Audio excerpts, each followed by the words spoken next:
Hi, Bachalok. What's up? This is your captain Harsh Maheshwari. Today we will start again Group 16. हम P block पढ़ रहे थे. This is the next lecture. Group 16 पे आज हम बात करेंगे. ठीक है बच्चा लोग? And yes, I am from NIT Warangal, your one and only captain. And today I'm gonna make sure that you learn with me with a smile on your face. I believe in one thing. What is that? जो करो मजे से करो.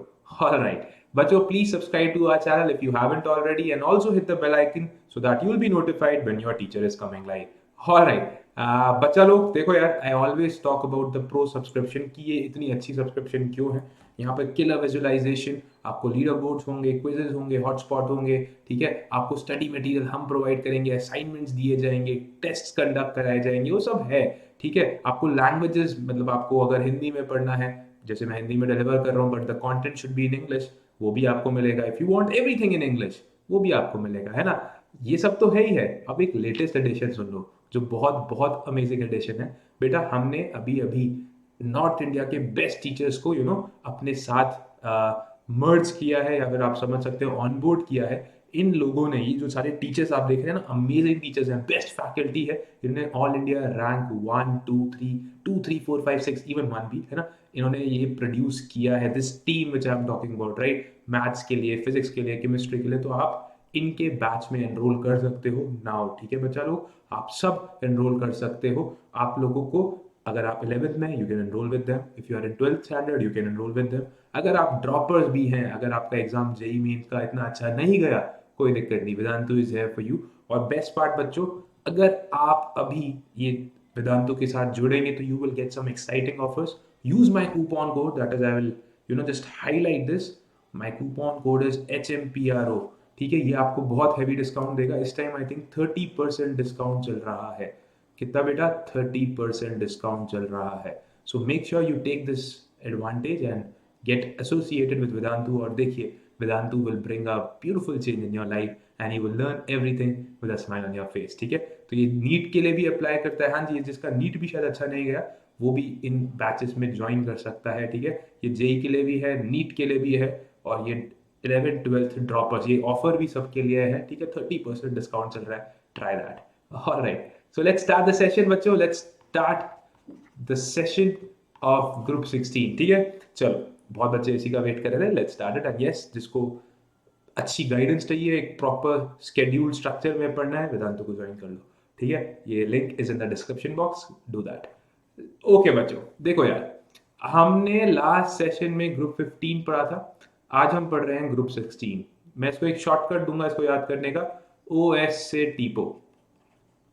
What is that? Cheat from OS, right? OS से TPO. Oxygen, sulfur, selenium, tellurium, and polonium. Always learn to decode them. Boys and girls, these are non-metals. These two are metalloids. And this one here is a metal. ठीक है, ये आपको ऐसे बताया. Here last electron also enters in the p subshell, hence we are studying them in the category of p block elements. Last electron goes here. Let me give you the mnemonic for 17 and 18 also. 17 और 18 group का भी मैं आपको अभी ही mnemonic दे देता हूँ. It is, 17th one is for all the biryani lovers out there. First class biryani. First class biryani in Australia. You can remember it like this. And for 18 group, Hima, नीमा और करिश्मा जीते रहें. ठीक है, you can learn it like this. अच्छा, तो आज की class में हम डिटेल में बात करेंगे 16 ग्रुप के बारे में. ठीक है, तो लेट्स स्टार्ट दिस बेटा. Let's start the session. बेटा 16 ग्रुप को ऑक्सीजन फैमिली बोलते हैं, और साथ ही साथ इसका एक और नाम है, आप लोगों को शायद पता होगा, इसको एक और नाम से भी जाना जाता है. हाँ जी, चाल्कोजेंस, राइट. मैंने यहाँ पर चाल्कोजेंस, एब्सोल्युटली, इसको इस नाम से भी जाना जाता है बच्चा लोग. क्यों ना जाना जाता है, कोई मुझे बताना चाहेगा? इसलिए जाना जाता है क्योंकि this is nothing but ore forming. क्या होता है बेटा? It is also ore forming. Chalcogen का मतलब ही क्या है? Ore forming. आप जानते हैं जितने भी मेटल आप एक्सट्रैक्ट करते हैं, या तो उसके मेटल ऑक्साइड को रिड्यूस करते हैं, या मेटल सल्फाइड को कन्वर्ट करते हो पहले मेटल ऑक्साइड में, वहां से लेते हो, या फिर सेल्फ रिडक्शन से भी ले लेते हो मेटल सल्फाइड के. ठीक है, तो यानी कि सल्फाइड्स और ऑक्साइड्स बेटा आपके ओर बनाने में बड़े काम आते हैं, और वहीं से आप एक्सट्रैक्ट कर रहे होते हो अपना मेटल. तो इनको इनको इस फैमिली को हम चाल्कोजेंस भी बोलते हैं, विच इज नथिंग बट ओवरफॉर्मिंग, ठीक है। मैं आपको बताना चाहूंगा, अभी अभी मैंने जिक्र किया था ओएस से टीपो का, ठीक है, बड़ा ही प्यारा सा निमोनिक है, ओएस से टीपो। इसमें बच्चों मैंने जो आपको बताया, ऑक्सीजन आप जानते हैं, यू ब्रीथ इट, ऑक्सीजन हमेशा O2 की फॉर्म में एग्जिस्ट करता है, वेराज सल्फर, सेलेनियम एंड टेलोरियम इस स्टैगर्ड 8 मेंबर्ड रिंग बनाते हैं। इसका लॉजिक बताता हूं, जो ऑक्सीजन होता है ना बेटा, स्मॉल साइज का होता है, तो इसके अंदर ओवरलैपिंग ऑर्बिटल्स की बहुत इफेक्टिव हो जाती है, बहुत बढ़िया ओवरलैपिंग हो जाती है। और अगर आपसे कोई पूछे तो आप बोल सकते हो पी पाई ओवरलैपिंग होती है, तो पी पाई बॉन्ड बन जाता है, यहाँ पे डबल बॉन्ड बन जाता है। वहीं पर सल्फर, सेलेनियम, टेलोरियम, इनका साइज बहुत बड़ा है, ठीक है, इनके अंदर सिंगल बॉन्ड ही बन पाता है। और आप तो जानते ही हैं सल्फर के अंदर और सेलेनियम, टेलोरियम के अंदर भी है 8 मेंबर रिंग बनाने की tendency. But to be very honest, sulfur has this tendency more, and as you move from top to bottom, tendency to make this 8 atom ring structure, staggered 8 atom ring structure also decreases. तो इसका sulphur का काफी लोगों ने जाना होगा, ये पक्का आपको, आपने अपनी 10th क्लास में भी पढ़ा है, ये आप स्ट्रक्चर जानते हैं। Let me just quickly right it down, हाँ सबको आप दिमाग में आ भी गया होगा, कुछ इस प्रकार लगता है ये स्ट्रक्चर, ठीक है। तो ये स्टैगर्ड 8 एटम्स का एक रिंग स्ट्रक्चर बनता है सल्फर के केस में। ऑक्सीजन जो है आपका क्या बनाना चाहता है, it will try to make O2 because वो ज्यादा स्टेबल है, आराम से ओवरलैपिंग हो पाती है। ऑक्सीजन का एटम क्या है, ऑक्सीजन का एटम स्मॉल साइज का है, ठीक है। ऑलराइट, ये इन्फॉर्मेशन देना अच्छा रहता है, दिमाग में जल्दी से रह जाता है ग्रुप 16 के बारे में, अगर ऐसी छोटी छोटी इन्फॉर्मेशन मिलती रहे, ठीक है। जनरल इलेक्ट्रॉनिक कॉन्फ़िगरेशन क्या मैं लिख दूं यहाँ पर, NH2 NP, अब यहाँ पर क्या हो जाएगा बेटा 4, बस आपको ध्यान ये रखना है। जब हमने 15 ग्रुप पढ़ा था तो कि सबको याद है जनरल कॉन्फ़िगरेशन क्या थी, NH2 NP, यहाँ पर मैंने instead of 4 I had written 3, ठीक है। आज इसके बारे में भी चर्चा करूंगा एक दो बातें, तो keep this point in mind. Alright बच्चों, एटॉमिक रेडियस आई थिंक बड़ा ही सिंपल है, as you move from top to bottom, you know what happens, number of shell increases, तो रेडियस अपने आप ही बढ़ जाता है। और आप जानते हैं ionization energy is inversely proportional to radius, जितना बड़ा साइज होगा उतना कम आयनाइजेशन एनर्जी होगा। तो आई थिंक इसके अंदर भी किसी को दिक्कत नहीं आएगा, ये भी सबसे हो जाएगा, आयनाइजेशन एनर्जी का ट्रेंड भी बहुत आसान है। आगे बढ़ते हैं बेटा, electronegativity, electronegativity on moving down the group decreases, तो ऑक्सीजन सबसे ज्यादा इलेक्ट्रोनेगेटिव है। और मैं यहाँ पर बताना भी चाहूंगा कि आपके 3 ये बहुत ज्यादा इलेक्ट्रोनेगेटिव होते हैं, सबसे ज्यादा फ्लोरीन, फिर ऑक्सीजन, फिर नाइट्रोजन, है ना। Unlike to popular belief chlorine नहीं होता, क्लोरीन और नाइट्रोजन की इलेक्ट्रोनेगेटिविटी लगभग बराबर होती है, कई केसेस में हमारे को उसके ऊपर पॉन्डर करना होता है, otherwise we will always say FON, chemistry में फोन की स्पेलिंग याद कर लो, फॉन, FON, ठीक है। तीनों इलेक्ट्रोनेगेटिव एलिमेंट्स हैं। ऑलराइट, आगे बढ़ूंगा बच्चों, ये बड़ा इंपॉर्टेंट है, ये बड़ा इंपॉर्टेंट है। अब हमने सोचा इलेक्ट्रॉन एफिनिटी क्या होता है, tendency to attract the electron pair, है ना, टू अट्रैक्ट द इलेक्ट्रॉन बोल दूं, ऐसे बोलता हूँ, tendency to attract the electron from the outside, ठीक है। इलेक्ट्रॉन एफिनिटी और इलेक्ट्रोनेगेटिविटी डिफरेंट है बेटा। Electronegativity is the tendency to attract the shared pair of electron, एक बॉन्ड में जो इलेक्ट्रॉन शेयर्ड है उसको अपनी तरफ खींचना जब एक एटम शुरू करता है तो आप उसे इलेक्ट्रोनेगेटिविटी बोलते हो। यहाँ पर बात चल रही है इलेक्ट्रॉन एफिनिटी की, यहाँ पर है कि बाहर से इलेक्ट्रॉन ये एक्सेप्ट करने की टेंडेंसी की बात हो रही है, ठीक है, कितना बाहर से इलेक्ट्रॉन ले पा रहा है। अब देखो हमने क्या सोचा कि यार ऑक्सीजन और सल्फर में, ये एक्चुअली काफी बड़ा वो भी है, एक एक्सेप्शन भी है, ऑक्सीजन और सल्फर में हमने सोचा है ऑक्सीजन ज्यादा इलेक्ट्रोनेगेटिव है तो इलेक्ट्रॉन एफिनिटी भी इसकी ज्यादा होनी चाहिए, टेंडेंसी टू अट्रैक्ट। पर बच्चा इसमें एक बड़ा ही इंपॉर्टेंट फैक्टर क्या है कि ऑक्सीजन का जो ऑर्बिटल है वो है 2p और सल्फर का कौन सा है 3p। अब 2p ऑर्बिटल क्योंकि बहुत छोटे साइज का है, अगर एक इनकमिंग इलेक्ट्रॉन वहां आएगा ना तो रिपल्शन हो जाएंगी, बहुत ज्यादा रिपल्शन, रिपल्शन, और ऐसे से रिपल्शन विल इंक्रीज, रिपल्शन एक डोमिनेंट फैक्टर बन जाएगा वहां पर, ठीक है, क्योंकि छोटा साइज है, छोटे से कॉन्सेंट्रेटेड एरिया में आप एक और इलेक्ट्रॉन को कह रहे हो आ जाए। पर यहीं पर अगर आप 3p की बात करते हो क्योंकि उसका साइज बड़ा है ना, तभी उसके कारण से वो इलेक्ट्रॉन को एक्सेप्ट भी कर लेगा because it has space to put that extra electron. समझ आई मेरी बात, ये वही वाली बात है when you are calling your friends over, but if you don't have your own room would you be able to call them over, नहीं ना, तो आपकी फैमिली अनकंफर्टेबल हो जाएगी and they will be like यार भेज ही दो उनको, कोई जरूरत नहीं है, तो पहले ही मना कर देंगे। समझ आया? तो ये वही लॉजिक चल रहा है यहाँ पर। इनफैक्ट ये काफी चलता है, याद रखना 3p ऑर्बिटल की इलेक्ट्रॉन एफिनिटी ज्यादा होती है as compare to 2p orbital की। फिर तो नेक्स्ट तो यही है, सल्फर इसमें सबसे ज्यादा होगा। ये नेक्स्ट वाला एक्सपेरिमेंटल है कि सल्फर का सेलेनियम से भी ज्यादा, टेलोरियम से भी ज्यादा, पोलोनियम से भी ज्यादा। आपका जनरली जो जेई ने पूछा हुआ भी है, ऑक्सीजन और सल्फर के बीच में पूछा था, आपने दिया बिकॉज ऑक्सीजन आटम का साइज बहुत स्मॉल है, size is small and the electron is going, and electron is entering or is going into 2p orbital, तो वहां पर प्रॉब्लम हो जाती है। ठीक है, ऑलराइट बच्चों, आगे बढ़ेंगे। तो आप सब विजुलाइज तो कर पा रहे हैं, ओ एस से टीपो जो ये है, ये क्या होगा यहाँ पर, यहाँ होगा 2p4, यहाँ पर होगा 3p4। आप इसमें इलेक्ट्रॉन डाल रहे हो एक्स्ट्रा। ठीक है, जितना बड़ा साइज होगा वो इलेक्ट्रॉन्स को आराम से रख भी सकता है। That's the point I am trying to convey. Alright बच्चों, नेक्स्ट कैटेनेशन। कैटेनेशन बड़ा ही अच्छा है कि आपस में रिएक्ट करने की टेंडेंसी। ऑक्सीजन बेटा पेरोक्साइड्स बनाता है, यस, इनके अंदर कैटेनेशन देने करने की प्रोबेबिलिटी होती है, आप जानते हो, O2 2 माइनस ये बना सकता है। सल्फर इससे भी अच्छा ज़्यादा कैटेनेशन कर सकता है, ये कुछ ऐसे भी कंपाउंड बना सकता है, थायो लिंकेजेस भी क्रिएट कर सकता है। ठीक है, polysulphides can be made actually. ठीक है, सल्फर और अच्छा कैटेनेशन कर सकता है as compare to oxygen also. ठीक है, बढ़िया। ऑक्सीडेशन स्टेट बेटा, मैं आपको बताते हुए बड़ा यू नो अच्छा महसूस कर रहा हूँ कि ग्रुप 16 जो है ना, इनका एक ट्रिक भी है कि इनकी ऑक्सीडेशन स्टेट की रेंज क्या रहेगी। ये रिडॉक्स में भी पढ़ते हैं, आई होप आपने पढ़ा होगा।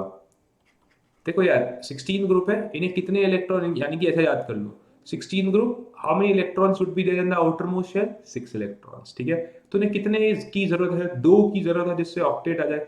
तो यानी कि क्या कर सकते हैं, -2 लेते ही ये स्टेबल बन जाते हैं, या फिर एक तरीका है कि 6 के 6 इलेक्ट्रॉन बाहर फेंक दे तो भी स्टेबिलिटी आ जाएगी। तो इनकी ऑक्सीडेशन रेंज क्या रहती है, -2 to +6, अगर आप आइडियली लेके चलो। पर बेटा ऑक्सीजन क्योंकि बहुत छोटे साइज का है, ये इतनी बड़ी रेंज दे नहीं पाता। और ऑक्सीजन में एक और खास बात है, oxygen does not have D orbital. Oxygen does not have D orbital. Vacant की तो बात ही छोड़ दो, उसके पास डी ऑर्बिटल ही नहीं है। अब डी ऑर्बिटल नहीं है तो ये इतनी बड़ी बड़ी स्टेट्स नहीं दे सकता, इलेक्ट्रॉन्स को एक्सेप्ट ही नहीं कर सकता और उसे अपने पास डाल ही नहीं सकता, because it does not have vacant D orbital. ठीक है, तो एक्चुअल में आपने देखा भी होगा, ऑक्सीजन की जो रेंज रहती है वो -2 to +2 रहती है। ये ऑक्सीडेशन नंबर की रेंज है किसके लिए, सिर्फ ऑक्सीजन के लिए। कारण क्या है, क्योंकि इसके पास डी ऑर्बिटल नहीं है बड़ा कंपाउंड बनाने के लिए। SF4 एग्जिस्ट कर सकता है, पर OF4 आपने नहीं सुना होगा, OF2 तक सुना होगा, और आपने ये काफी मशहूर भी सुने होंगे, OF2 O2F2 है ना। यहाँ पर ऑक्सीजन जो है +1 और +2 भी शो कर सकता है। ठीक है बच्चों, हमने ये चीज भी देखी हुई है। तो -2 to +2 इज पॉसिबल, है ना, -2 to +2 is possible for oxygen because उसके पास डी ऑर्बिटल है। पर डी ऑर्बिटल नहीं है, सॉरी, सल्फर उससे ऊपर एक्सपैंड कर सकता है। ठीक है, ये हमारे को ये बात क्लियर हो गई होगी आई थिंक अब। ठीक है बच्चों, मूविंग ऑन। तो मैंने ये चीज यहाँ लिख दी है, सल्फर कैन मेक SF4, या ऊपर भी कंपाउंड बना सकता है, एक्सेट्रा एक्सेट्रा। और अच्छा एक बात बताना चाहूंगा, सल्फर जो है जब +4 स्टेट में आता है ना, बहुत बढ़िया oxidising agent as well as reducing agent की तरह भी, as well as reducing agent दोनों की तरह काम कर सकता है। क्योंकि अब ये हायर ऑक्सीडेशन स्टेट पे भी आ सकता है +6, ठीक है, और ये लोअर ऑक्सीडेशन स्टेट पे भी आ सकता है। इसके पास दोनों ऑप्शंस हैं, दोनों ऑप्शंस, ये बहुत अमेजिंग चीज है। ठीक है, तो ऑक्सीडाइजिंग एजेंट जब सल्फर की +4 स्टेट रहती है तो oxidising oxidising agent as well as reducing agent की दोनों की तरह काम कर सकता है। ठीक है, चलो आगे बढ़ते हैं बच्चा लोग। हाइड्राइड्स, ऑक्सीजन के जो हाइड्राइड्स बनते हैं आपके सामने हैं, H2M के फॉर्म में बनते हैं। और आपका फेवरेट तो है ही है पानी, right, thing which you drink, awesome, my favourite beverage पानी, है ना। तो पानी का बड़ा ही अमेजिंग चीज है, इसका स्ट्रक्चर आप लोग जानते हैं, हम अभी इसके ऊपर भी बात करेंगे, इस सबके स्ट्रक्चर्स के ऊपर बात करेंगे। तो जनरल फॉर्मूला हमारा H2M रहता है। ऑलराइट, सबसे पहली चीज इनका बॉन्ड एंगल। बच्चों ये सब हमने केमिकल बॉन्डिंग में भी पढ़ा है। एक्चुअल में टेट्राहेड्रन होता है ये। You guys are aware of this, well aware of this. इनका हाइड्रन टेट्राहेड्रन ज्योमेट्री होती है, पर इनकी शेप जो हो जाती है वो बेंट आ जाती है। इसकी इन सब की शेप बेंट शेप है। और बेटा यहाँ पर जो एंगल रहता है, थीटा रहता है, theta is equal to 104 degree. ऐसा क्यों हो गया? वैसे आना चाहिए था 109 डिग्री 28 मिनट्स, बट ऐसा हुआ नहीं, because of the loan pair repulsion. अब यहाँ पे क्या है, लोन पेयर रिपल्शन भी है, and lone pair repulsion are more than lone pair bond pair repulsion. तो क्या होता है, जो ये लोन पेयर्स हैं इनके बीच में रिपल्शन होगी। अगर ये रिपल्शन होगी तो लोन पेयर और बॉन्ड पेयर के बीच का जो रिपल्शन है ना, अब वो उतना स्ट्रांग नहीं है। लोन पेयर के बीच का जो रिपल्शन है वो बहुत स्ट्रांग है। आप अगर नोटिस करो, लोन पेयर्स ऐसे गए तो बॉन्ड एंगल्स कम हो जाएंगे। तो ये वही चीज़ हो रही है, लोन पेयर्स अगर खुले बॉन्ड एंगल्स घट जाएंगे। तो यहाँ पे थीटा 104 हो गया। और आप जैसे आगे बढ़ते हो, हमने अभी अभी बात करी थी कि ओ एस से टी पो पर आप जब जाते हो तो बेटा इलेक्ट्रॉन नेगेटिविटी घटती है। तो ये जो सल्फर है इलेक्ट्रॉन्स को पकड़ ही नहीं पाएगा अच्छे से। सेलेनियम की तो और बुरी हालत है, टेलोरियम की तो पूछो ही मत, है ना। बहुत जो the way they are holding the electron pairs is not good. Lone pair को ये पकड़ ही नहीं पा रहे हैं ढंग से, लोन पेयर बोलना चाहिए मुझे। तो क्या होता है, इनके बीच में लोन पेयर रिपल्शन बहुत ही ज्यादा होती है, एंगल धट करके कम हो जाता है। ठीक है बच्चों, ये काफी चीज है। ये ड्रैगो रूल भी बोलता है, ड्रैगो रूल तो बोलता है इनमें हाइब्रिडाइजेशन ही नहीं होगी। H2O के बाद किसी में भी हाइब्रिडाइजेशन होगी नहीं, क्योंकि there is a huge difference between the observed angle and the hybridised angle which was actually should have come, जो 109 डिग्री 28 मिनट रहता है। इन दोनों के बीच में बहुत डिफरेंस है, तो कह रहा है इनके बीच में हाइब्रिडाइजेशन होती ही नहीं है। That is according to Drago's rule. Alright, acidic nature. यार एसिडिक नेचर क्या है, हमारे को चाहिए कि सोल्यूशन में H+ आ जाए। और बेटा आप समझ सकते हो, अगर आपका, मैं यहाँ पर मान लीजिए OH से टीपो को मैं, ठीक है ऑक्सीजन मान लो, अगर ये बॉन्ड वीक हो जाए, ठीक है, आई एम सो सॉरी, ठीक है, ये बॉन्ड अगर वीक हो जाए बेटा, बड़े आराम से टूट जाएगा ना, तो जल्दी से H+ दे देगा। ठीक है, एसिडिक नेचर का मतलब ही क्या है कि ये बॉन्ड जल्दी से टूटे और H+ दे दे। तो बेटा आपका H2T is the strongest hydride which is having highest acidic nature. ठीक है, highest acidic nature is associated with H2TE, मुझे ऐसा बोलना चाहिए, दैट इज मोर करेक्ट। आपको मेरी बात यहाँ पे समझ आ गई, क्योंकि बॉन्ड बहुत बड़ा है, वीक बॉन्ड है, टेलोरियम का साइज भी बहुत बड़ा है, तो बॉन्ड भी वीक होगा और बॉन्ड स्ट्रेंथ बहुत कम होगी, बट बॉन्ड लेंथ ज्यादा होगी, आसानी से टूट जाएगा। ठीक है, based on this logic we had given the correct answer. Next, reducing nature. Reducing का मतलब क्या है, जो दूसरों को रिड्यूस करे खुद ऑक्सीडाइज हो। दूसरों को कैसे रिड्यूस कर सकता है, हाइड्रोजन देकर। तो सेम फिर से वही लॉजिक आ गया। पानी सबसे घटिया रिड्यूसिंग एजेंट है, बाकी सब अच्छे रिड्यूसिंग एजेंट है, लेकिन easily you can easily break the bond, ठीक है, बिटवीन योर ऑक्सीजन एटम और oxygen family atoms and your hydrogen. ठीक है, I hope the point is also clear.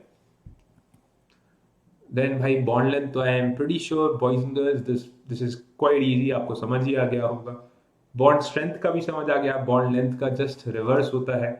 Bond length का जस्ट रिवर्स, आई राइट है, अगर आपके बॉन्ड की स्ट्रेंथ ज्यादा है तो इसकी बॉन्ड लेंथ कम हो जाएगी। ठीक है बच्चों, ये भी जानते हैं। Okay, then boiling point is amazing. ये बॉइलिंग पॉइंट बहुत अच्छा है। देखो यार, बॉइलिंग पॉइंट बहुत सारे रीजन पे डिपेंड करता है। One of the reason for boiling point is molar mass. सबसे प्रिमिटिव अगर कोई चीज है बॉइलिंग पॉइंट को समझने के लिए, वो मोलर मास है। पर मोलर बॉइलिंग पॉइंट बहुत सारे फैक्टर्स पे डिपेंड करता है। ठीक है, एक को कहना गलत होगा, पर मोलर मास एक एक अच्छा फैक्टर माना जाता है। और जैसे जैसे मोलर मास बनेगा बढ़ेगा, बॉइलिंग पॉइंट भी बढ़ेगी। ठीक है, ये हमारा फैक्ट है, ये होता है। ठीक है, अच्छा, पर बच्चा यहाँ पर थोड़ा सा एक अलग सा फिनोमिनन हुआ। H2O इनमें एक ऐसा कंपाउंड है जो हाइड्रोजन बॉन्डिंग में जाता है, और because of this hydrogen bonding the bond is not easier to break. तो ये जो मॉलिक्यूल्स हैं आपस में कलेक्टिवली ये हाइड्रोजन बॉन्डिंग में आ जाते हैं, तो इनमें एस्केपिंग टेंडेंसी कम हो जाती है। इनका बॉइलिंग पॉइंट पता है आपको, अगर चाहिए तो आप इसे हायर टेम्परेचर पे बॉईल करोगे। सबको मेरी बात समझ आ रही है, क्योंकि बिकॉज ऑफ हाइड्रोजन बॉन्डिंग ये काफी स्ट्रांग हो गया। ठीक है, तो आपको ज्यादा बॉइलिंग देनी पड़ी, जिससे इनका बॉइलिंग पॉइंट बढ़ गया। हम यहाँ सोच रहे थे कि यू नो H2TE को देना चाहिए हमारा आंसर, क्योंकि इसका मोलर मास सबसे ज्यादा होगा। पर बेटा यहाँ पर यही एक्सेप्शन था, because of the hydrogen bonding interaction बहुत स्ट्रांग हो गई और आपको ज्यादा हीटिंग देनी पड़ गई। इंस्टेड ऑफ यहाँ पे मोलर मास एक ज़्यादा डोमिनेंट फैक्टर नहीं रहा। यहाँ तक तो चल रहा है सब कुछ, यहाँ तक सब कुछ सही है, यहाँ मोलर मास के हिसाब से हुआ है। पर एक्सेप्शन क्या आ गया, H2O जो सबसे कम होना चाहिए था सबसे ज़्यादा हो गया, बेस्ड ऑन द फैक्ट कि यार यहाँ पर हाइड्रोजन बॉन्डिंग हो रही है। I hope you understood, clear है। आगे बढ़ूंगा बच्चों। अब मैं बेटा आपको बताना चाहूँगा कि 16 ग्रुप में कुछ इंपॉर्टेंट प्रिपरेशन है, ये मैंने सीधे एनसीईआरटी से उठाया है। देखो, तो मैं अब यहाँ पर आपको थोड़ा सा होमवर्क जरूर देना चाहूँगा कि यार सल्फर डाइऑक्साइड, H2SO4, O2, इन सब की प्रिपरेशन, इन सब की रिएक्शन जरूर देख लो, ठीक है। तो मैंने यहाँ पर H2SO4 के बारे में भी जिक्र किया है, ये आपको एनसीईआरटी से पढ़ना है। एनसीईआरटी आपकी बाइबल है फॉर दिस एंटायर थिंग, आपको उठाना है, पढ़ना है, मतलब सब कुछ, मतलब रूल्स ऑफ इनऑर्गेनिक केमिस्ट्री आपको सिर्फ एनसीईआरटी से उठाने हैं। पूरा मेन लेवल पे अगर आपको प्रिपेयर करना है, इवन एडवांस के लिए भी मैं सजेस्ट ही करूंगा एनसीईआरटी तो पहले खत्म ही करो, ठीक है बच्चों। तो एनसीईआरटी को आपको उठाना है, प्रिपरेशन उठानी है, ओजोन की उठानी है, O2 की उठानी है, H2SO4 की उठानी है, ऑक्सीजन की उठानी है। मैं आपको यहाँ जरूर स्ट्रेस देना चाहूंगा एक पॉइंट पे कि यार आपका ओजोन काफी स्ट्रांग है, काफी इंपॉर्टेंट है। इस साल भी ओजोन पे सवाल आए थे। ये ब्लू कलर का रहता है, डीप ब्लू कलर का डायामैग्नेटिक गैस है, और ये इसका इंटेंस ब्लू कलर इसलिए रहता है because it can absorb, absorb नहीं है, एब्जॉर्ब नहीं, एब्जॉर्ब कर लेता है ये रेड लाइट को, ठीक है। और ओजोन का स्ट्रक्चर आप लोग जानते भी हैं, रेजोनेटिंग स्ट्रक्चर भी आप लोग जानते हैं। मैं इसको ऐसे बना सकता हूँ, मैं इसको यहाँ पे भी बना देता हूँ, ठीक है बच्चों। ये आपका ओजोन का स्ट्रक्चर होता है, आई एम प्रिटी श्योर आप लोग ये जानते हैं। और ये रेजोनेटिंग स्ट्रक्चर भी इसका आप बना देंगे इसी तरीके से, बॉन्ड लेंथ दोनों सेम रहती हैं, राइट, बॉन्ड लेंथ दोनों सेम रहती हैं, ठीक है। तो ये बड़ा ही इंपॉर्टेंट कंपाउंड है, इसकी भी आप प्रिपरेशन देखिए। एक बड़ा आसान सा तरीका है कि O2 एटमॉस्फेयर में अपने आप ही कन्वर्ट हो जाता है in the presence of sunlight, तो ये किस में कन्वर्ट हो जाता है, ओजोन में। एक तरीका ये है। दूसरा तरीका क्या है, ओजोन में, और सॉरी ऑक्सीजन में इलेक्ट्रिक डिस्चार्ज करो, इलेक्ट्रिक फील्ड में उसको पास करो ओजोन ऑक्सीजन को, वो ओजोन में कन्वर्ट हो जाता है, हाई इलेक्ट्रिक डिस्चार्ज करो। एक और तरीका है ये करने का बच्चों, ठीक है। ये प्रिपरेशन मैंने यहाँ पे दी है। ओजोन आपका स्ट्रॉन्ग ऑक्सीडाइजिंग एजेंट है, बहुत अच्छा ऑक्सीडाइजिंग एजेंट है। आपको ओजोन बेटा O2 प्लस नेसेंट ऑक्सीजन देता है, एक बढ़िया ऑक्सीडाइजिंग एजेंट की तरह भी काम करता है, ये भी हमें पता है। ये इसकी प्रॉपर्टी है, यहाँ मैंने लिखा है इसका, अगर आप SRP देखो तो यहाँ पे बड़ा ही पॉजिटिव है। रिड्यूसिंग ऑक्सीडाइजिंग एजेंट क्या होता है, जो दूसरों को ऑक्सीडाइज करे, खुद रिड्यूस हो, खुद रिड्यूस हो। तो देखिए इनकी प्लस 2.07 वोल्ट का SRP इंडिकेट भी कर रहा है कि यार हाँ यार ये तो काफ़ी बढ़िया ऑक्सीडाइजिंग एजेंट होएगा। अच्छा, तो कुछ रिएक्शंस भी मैंने यहाँ पर लिखी हैं कि इनकी जो इसका ऑक्सीडाइजिंग नेचर भी बताएगा। मैं क्यों ओजोन पे स्ट्रेस कर रहा हूँ, अभी 2020 में, इवन 2019 पे ओजोन पे सवाल थे, ठीक है। ओजोन काफ़ी इंपॉर्टेंट बन चुका है। और मेंटी में, मैं अभी मेंटी भी लूँगा बेटा, उसमें मैं इसके ऊपर सवाल लूँगा। मेरा कोशिश रहेगा कि मैं 2020 और 19 के क्वेश्चंस जो आए हैं उन पे सवाल बनाऊं, ठीक है। मैं आपको पहले से ही हेड्सअप दे रहा हूँ, तो आप प्रिपेयर करके मेंटी में भी आ सकते हैं, ठीक है बच्चों। देखिए, तो PBS से PbSO4 बन गया, I- से आपका I2 बन गया, किसकी प्रेजेंस में, ओजोन की प्रेजेंस में ऑक्सीडेशन हो गया। बहुत अच्छा, ठीक है। ये वही सेम चीज़ जो मैंने आपको बताई है। आई होप आपको ये बातें सारी क्लियर हो गई। कुछ प्रॉपर्टीज़ हैं जो आप याद कर सकते हो, जर्मेसाइड डिसइंफेक्टेंट की तरह काम करता है, स्टेरिलाइजिंग वाटर की तरह, it can be use to sterilise water. साथ ही साथ बच्चों ये ब्लीचिंग ऑयल्स में भी इस्तेमाल होता है, आइवरी, फ्लावर, स्टार्च एक्सेट्रा, ठीक है। It is use for this purpose, and bleaching के लिए काम आता है basically. It is use for bleaching oils, Ivory, ठीक है, flower, starch etcetera.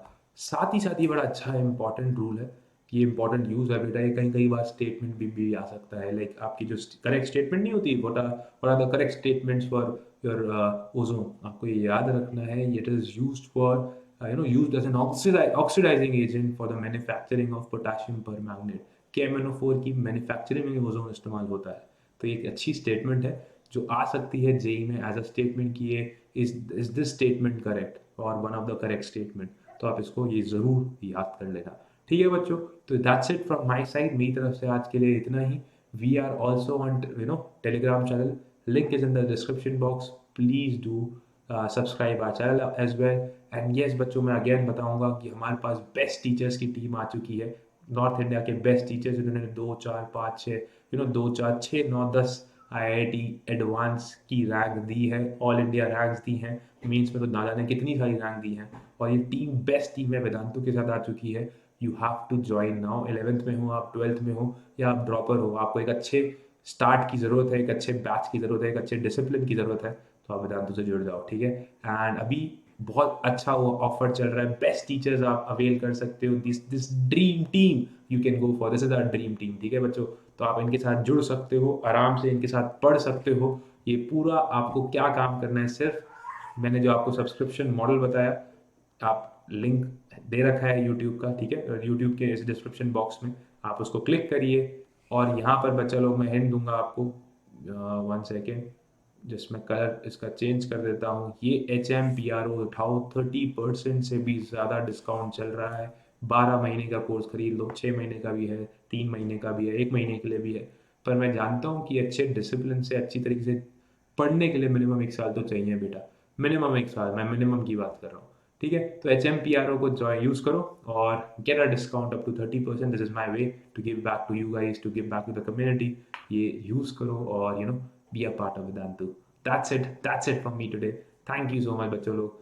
Please like the video, share the video, है ना, and subscribe to our channel. Much love. This is your captain. Take care and keep learning.